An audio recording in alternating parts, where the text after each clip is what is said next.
In today's Apple Log screencast, I'm going to show you the image manipulation plugin for Quicksilver. It's a tool that I use often, almost daily, especially when I'm posting images for blogs or doing other quick scaling procedures or format changes and things of that nature with different graphics files. It's a lot easier than having to open iPhoto or Graphic Converter or another image manipulation app just to change a size or to change the file type of an image. So let's get started. First of all, I want to show you right here we've got the plugin preferences for Quicksilver, and the image manipulation action is the one that we're looking for. And here you can see I've already hit the info button to show the options that we have when working with it. So we can actually give it commands in almost real language instead of having to remember some programmatic way of doing things. So you can execute scaling. You can tell it an as in the format. You can tell it to fit to a certain width and or height. You can tell it the format that you want it in, quality of the format, etc. And then it gives you a few examples of how that might look within Quicksilver. But I'm going to go ahead and show you anyway, so not a big deal. Obviously, if you want to play along at home, make sure that you've checked the image manipulation actions. Probably go to all plugins to make sure that you can see it and install it.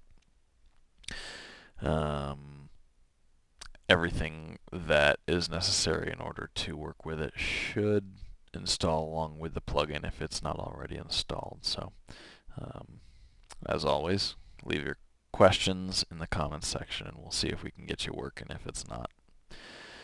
So that should be all the setup you need. For now, I'm going to use the trusty trigger that I've got set up. I have Command Escape, which loads the current selected item into Quicksilver. And from there, I can type in scale. It turns into scale image. This is the image manipulation action.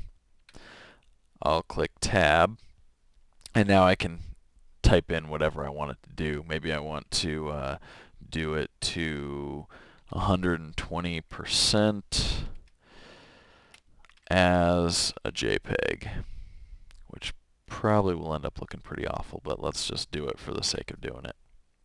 And as you can see, now we've got our goofy.jpg, and it reloads it into Quicksilver if we want to take a look and see just how bad it looks. And that's bad. There you go. A lot easier than going into another program to do all that stuff. So pretty nice little tip. Let's do one more. Command Escape, Scale, Tab, and let's do a 320, and it's smart enough to know that I want it to do pixels and not a percentage, obviously, and I don't even have to do a 320 by 240 per se. It's smart enough to figure out to keep it in the proper constraints. So I'll do a 320 as low GIF. There we go. We can open it. There's our 320 low GIF image. So, really handy, really quick, definitely a mainstay in my workflow. And if you work with graphics a lot or find yourself resizing images, at least if you're a blogger or other thing, definitely something you'll want to look into for Quicksilver.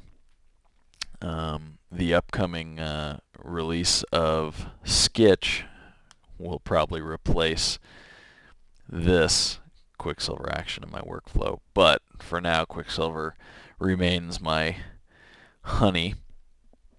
and I'll continue using it. But if you've got questions, I'm always happy to answer them in the comments below.